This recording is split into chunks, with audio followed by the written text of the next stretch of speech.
Добрый день, уважаемые члены экспертной комиссии и участники республиканской НПК «Шаг в будущее». Я Платонова Сардана, ученица 7 класса Джарханской СОЖ и Сундарского УЛУСа. Тема моего проекта – творческие неологизмы или оказионализмы в лирике Сергея Есенина. Есенин, как тончайший лирик и поэт-философ, воспринимал едва ощутимые состояния и мгновения жизни не только человека, но и природы. И потому, чтобы выразить мысли и чувства, стремясь быть понятым, он создавал новые слова. Мы решили обратиться к одной из почти неисследованных сторон творчества поэта, а именно к созданным им неологизмам или оказионализмам. Цель нашей работы – определение способа образования оказионализмов Сергея Есенина с последующим созданием словарной картотеки. Задачи – нахождение оказионализмов в произведениях Есенина, классификация новых слов по частям речи с определением способа их словообразования, наблюдение над использованием оказионализмов в поэзии Сергея Есенина, составление списка оказионализмов в лирике Сергея Есенина для создания будущего словаря оказионализмов поэта. Гипотеза исследования. Оказиональные образования в лирических произведениях поэта являются средством художественной выразительности и создания художественного образа.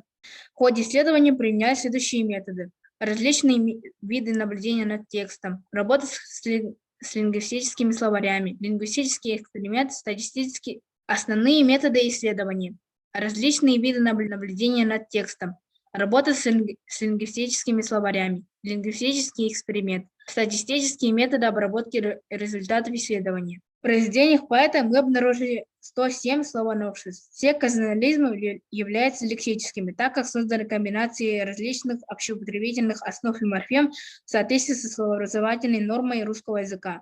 Поэтому нам легко удалось сгруппировать их по частям речи. Далее проводилась работа по выявлению морфемного состава и способа словообразования оказионализмов поэта. Каждое слово было проверено по 5 словарям русского языка, то есть было установлено отсутствие найденных слов в словарях. Имена существительные 48 слов у Есенина образуются тремя способами: суффиксальным, сложением основ и безаффиксным. Имена прилагательные 29 слов созданы суффиксальным способом и сложением. При создании глаголов 20 слов поэт использует два способа: суффиксальный, приставочно-суффиксальный от имен существительных и приставочный от других глаголов. Остальные 10 слов, среди которых причастие, депричастие и наречие, также образованы суффиксальным способом. В ходе нашего исследования мы пришли к следующему заключению. Первое. Оказионализмы Сергея Есенина легко классифицируются по частям речи, так как созданы комбинацией различных общеупотребительных основ и морфем в соответствии со словообразовательной нормой по продуктивным моделям словообразования и, являясь потенциализмами, могли бы претендовать на статус языковой единицы. Второе. Выдвинутая нами гипотеза нашла, на наш взгляд, подтверждение. Оказиональная лексика поэта, призванная точно выразить авторскую мысль, является одним из важнейших средств придачи авторского мировидения. Помогает раскрыть художественный замысел произведений поэта.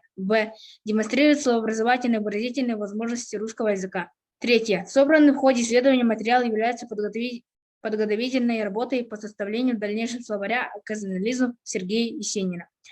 Четвертое. Материалы исследования имеют практическую ценность и могут быть использованы на уроках литературы и русского языка, в неурочной деятельности, а также интересны всем, кто любит творчество выдающегося русского поэта XX века. Благодарю за внимание.